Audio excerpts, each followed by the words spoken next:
A queda dos gigantes. A decadência das montadoras de veículos dos Estados Unidos da América. Introdução. De império industrial à crise sistêmica.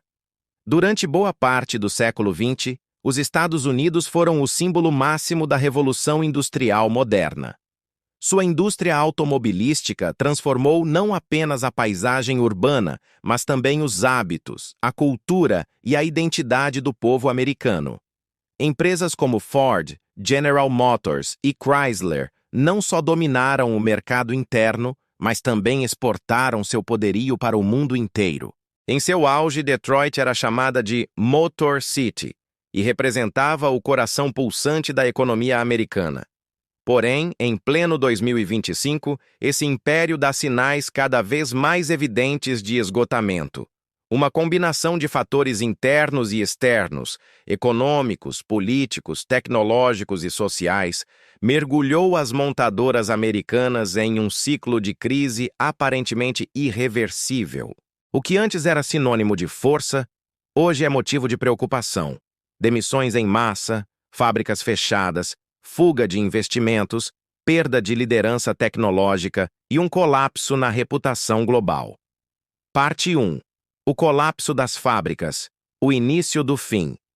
Nos últimos 2 anos, os anúncios de paralisações e cortes de pessoal se tornaram frequentes. A Stellantis, conglomerado responsável por marcas como Chrysler, Dodge, Jeep e Ram, anunciou o fechamento de unidades produtivas inteiras, além da demissão de milhares de funcionários. A produção da F-150 Lightning, uma das apostas elétricas da Ford, foi interrompida devido à queda na demanda e à escassez de componentes.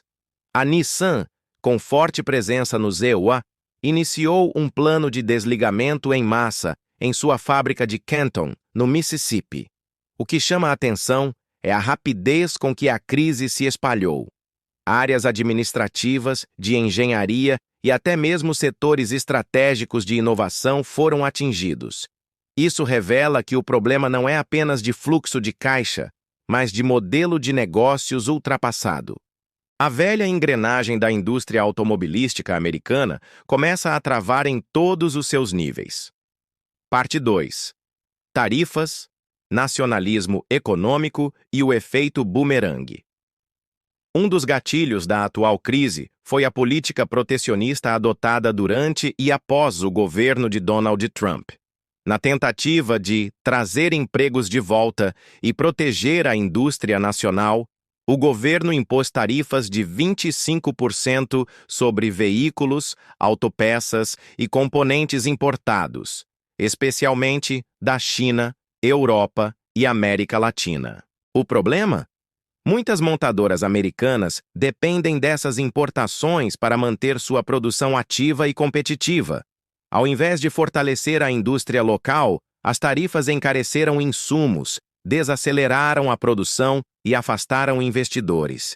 Fabricantes como Audi, Volkswagen e Jaguar Land Rover suspenderam as exportações para os EUA. A Stellantis paralisou fábricas no México e Canadá, demitindo cerca de 900 trabalhadores. A reação do mercado foi imediata: aumento de preços, queda nas vendas e perda de competitividade diante dos rivais asiáticos e europeus. O tiro no pé das tarifas mostrou que o mundo está mais interdependente do que nunca. Proteger o mercado interno à força não significa prosperidade. Significa isolar-se de cadeias produtivas eficientes e tecnologicamente avançadas. Parte 3. A cadeia de suprimentos quebrada. Uma crise global. Outro agravante estrutural é a fragilidade da cadeia de suprimentos, intensificada após a pandemia da Covid-19. A escassez de semicondutores, por exemplo, paralisou linhas inteiras de produção nos EUA. Empresas como a Wolfspeed Inc., fornecedora de chips para veículos elétricos, declararam falência ou entraram em recuperação judicial em 2025, devido à redução na demanda, instabilidade fiscal e aumento das dívidas. A dependência de fornecedores estrangeiros, especialmente da Ásia, revelou a vulnerabilidade da indústria americana. Falta capacidade de produção nacional de baterias, motores elétricos, sensores e sistemas eletrônicos de última geração. Os EMIWA, que já lideraram a produção de componentes mecânicos, agora se encontram atrasados na corrida tecnológica que define o futuro do setor. Parte 4. O novo consumidor americano e o fim do sonho automobilístico. Ao mesmo tempo, o perfil do consumidor americano mudou. A nova geração não vê o carro como símbolo de liberdade, mas como um custo elevado. Os jovens estão mais dispostos a usar transporte por aplicativo, investir em micromobilidade ou simplesmente não adquirir veículos. Além disso, o endividamento das famílias, a inflação e os juros altos tornam a compra de um carro novo cada vez mais difícil. Quando optam por um carro, muitos consumidores preferem marcas estrangeiras. Toyota, Hyundai e Kia oferecem modelos mais confiáveis, com menor consumo, maior tecnologia embarcada e preços acessíveis. Montadoras chinesas, como a BYD, também começam a conquistar fatias do mercado com modelos elétricos baratos e eficientes. As montadoras americanas, com sua tradição baseada em SUVs gigantescos e motores a combustão, parecem desconectadas das novas exigências sociais, ambientais e econômicas. Parte 5. O atraso na corrida elétrica e o risco de extinção. Enquanto o mundo acelera a transição para veículos elétricos, os EVs patinam. Embora a Tesla seja uma exceção notável, a maioria das montadoras tradicionais demorou a investir nesse mercado. A Ford e a GM lançaram modelos elétricos, mas com alto custo, baixa autonomia e infraestrutura de recarga ainda incipiente no país. Enquanto isso, a China investe pesadamente em infraestrutura, baterias, painéis solares e reciclagem. Europa já tem metas ambiciosas de proibir veículos a combustão até 2035. O mercado global se movimenta, mas os EUA ainda estão presos a políticas que favorecem o petróleo e ignoram a urgência climática. Essa lentidão coloca em risco a sobrevivência de empresas centenárias. A inovação que deveria vir de dentro está sendo importada ou simplesmente ignorada. Parte 6. Desindustrialização, desemprego e efeito cascata. O fechamento de fábricas e os cortes de empregos não afetam apenas os trabalhadores das montadoras. Há um vasto ecossistema envolvido: fornecedores, pequenas indústrias, concessionárias, oficinas, transportadoras e redes logísticas. A falência de uma montadora significa o colapso de uma cidade inteira, como já ocorreu em Detroit nas últimas décadas. Além disso, a crise automobilística tem implicações diretas no PIB, no consumo interno, na arrecadação de impostos e na estabilidade social. O trabalhador demitido deixa de consumir, o comércio local perde força e o ciclo de empobrecimento se intensifica. Parte 7. Existe saída?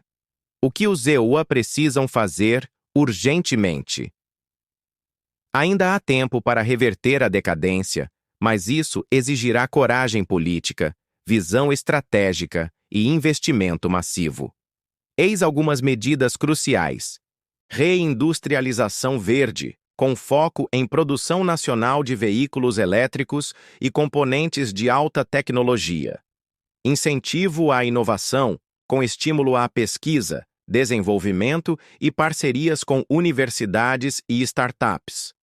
Revisão das tarifas protecionistas, para equilibrar a competitividade internacional e integrar as cadeias globais de valor. Modernização da infraestrutura nacional, incluindo redes de carregamento elétrico e transporte sustentável. Educação e requalificação da força de trabalho, para preparar operários e engenheiros para os desafios da indústria 4.0. Políticas ambientais de longo prazo, alinhadas com as exigências do mercado global e com o Acordo de Paris. Sem essas mudanças, as montadoras americanas correm o risco de se tornar relíquias do passado, incapazes de competir com gigantes asiáticos e europeus que já planejam o futuro há décadas. Conclusão: o fim de uma era. A decadência das montadoras dos Estados Unidos não é apenas uma crise econômica, é o reflexo de uma transição de era. O mundo está mudando e quem não se adapta fica para trás. As marcas americanas que outrora dominaram estradas e mercados, agora enfrentam a dura realidade de sua própria obsolescência. Se os CEOA desejam manter algum protagonismo na indústria automotiva global, precisarão romper com o passado, abandonar o protecionismo cego e investir no futuro com ousadia. Caso contrário, assistirão ao ocaso de um império. Não com estrondo, mas com o silêncio das fábricas que fecham uma a uma.